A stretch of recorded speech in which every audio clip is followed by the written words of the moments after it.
Health Alert is brought to you by OU Physicians in Tulsa.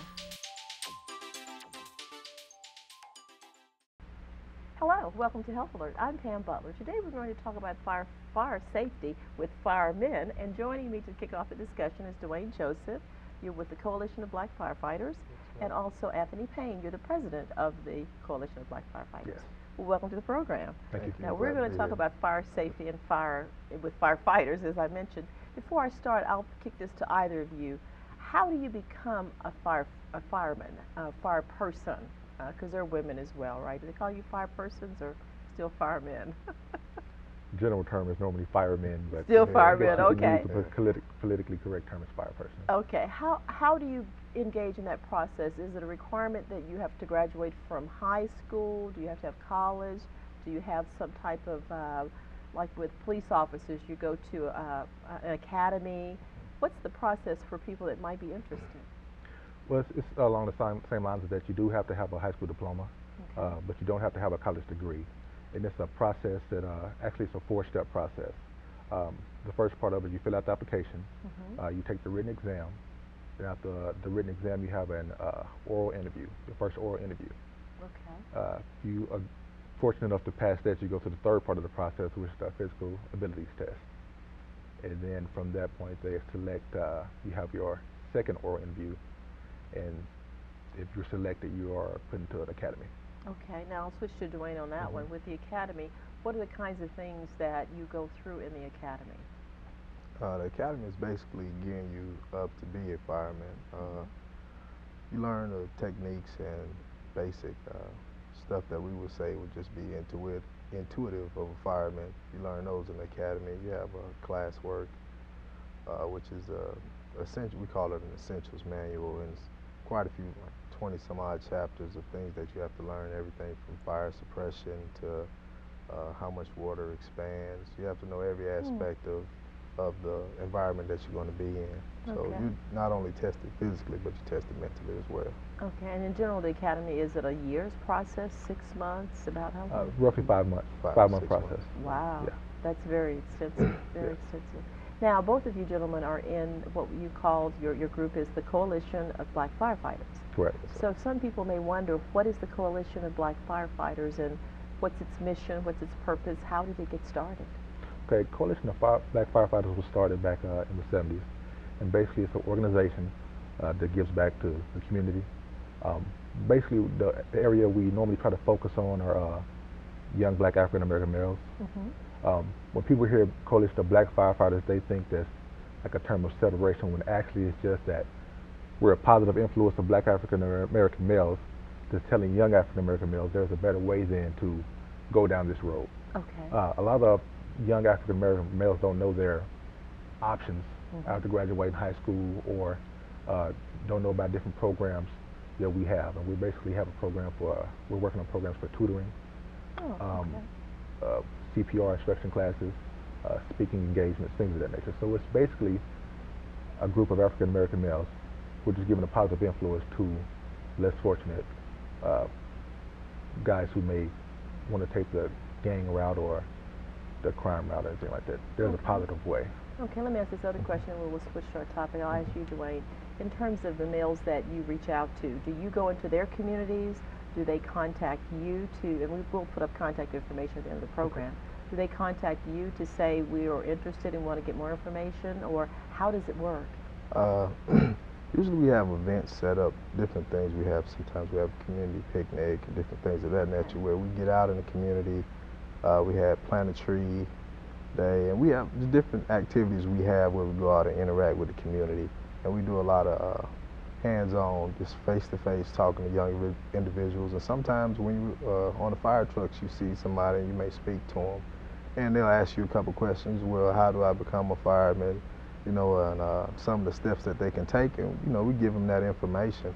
And I think the Coalition is it's a great organization because you have the children are exposed to it. If you're never exposed to something or know you have the option to do so, you will never know that you can do it. If you've never seen a doctor or a lawyer, you'll never know that you can attain that. So by us being out in the community and them seeing us doing positive things, it lets them know that they can achieve more than just the latter route. Now, are your members in the coalition, are you available to actually go into schools if there were schools that wanted to invite you to come in to speak to the kids and that type of thing? Is that a part of what you would do as well? Absolutely. This year we're going to see a lot more of the coalition. Hope to do speaking engagement at different schools. Okay. A little presentation, like you said, just so they see, if I see it and I actually see these African American males or whoever face to face, I'm in contact, I know that it's there, I have that option to do that. And it's more than just that too. We also are working on scholarships for deserving children in high school, well, kids in high school. So whether it be a book voucher or just some type of scholarship money, that gives them a little incentive to do classwork and leave their options open. Excellent. Okay, let's look at our subject. You're looking at fire safety and that type of thing. Okay. Now, I want to start off by asking, in general, are we doing better as a nation of people not setting things on fire in terms of our homes and things like that, or is it pretty constant, or are we not doing such a good job? Is it going to peaks and valleys different times of the year? Give us a sense of that. Well, I would say as an overall evaluation, I would say fires are down a lot more because of smoke detectors, smoke alarms, sprinkler systems, and things of that nature. And there is trending there, because during the winter months, when you usually use space heaters and ovens and different things of that nature that people use to heat their homes, fires are a little higher than in the summertime, where you usually use your air conditioner, which is electric appliance. So. Okay. Okay. It's also, I don't think people realize the effect that smoke detectors actually have. They are responsible for saving, I want to say, recently up to 70% of lives. Just a small smoke detector, because a lot of people at home have smoke detectors, but they take the battery out because it was going off and driving them crazy. Right. And actually, that's the first alarm if you're sleeping. If you hear something going off and the smoke detector is going off, that can actually save your life, because fire happens like that within minutes. It could be too late. Now, let me ask you this too on the smoke detectors. Are there certain places we should know to place them in our homes? I mean, I'm guilty. I had one really close to the kitchen, and every time a little something happened in the kitchen with smoke, it would go off. So I thought, well, that's not a good place to put it. I need to move it further away so it's just not exposed to the normal heating temperatures with stoves and stuff like that. But are there places that we should look to actually put these smoke detectors? Yes, actually, near the kitchen is, I won't say a bad spot to put it. But when you put the smoke detector by the kitchen, like you said, of course, if you happen to burn something and walk away and the smoke sets it off. I burned it, Anthony. It didn't quite go that far, but it was close. It was close. It sets it off, and that's when kind of people just take it down and take the battery out. But it's recommended that you put the smoke detector by the bedrooms, in the hallway by the bedrooms. Some manuals say to put one in each bedroom, but if you put it right there in the hallway next to where the bedrooms are, that one detector should take care of that area, because you think about it, that's where you want to sleep. Okay. So in the middle of the night, if something goes off, the smoke detector goes off, you're in your bedroom. So you need that first alarm to kind of away from the kitchen, but by the bedrooms.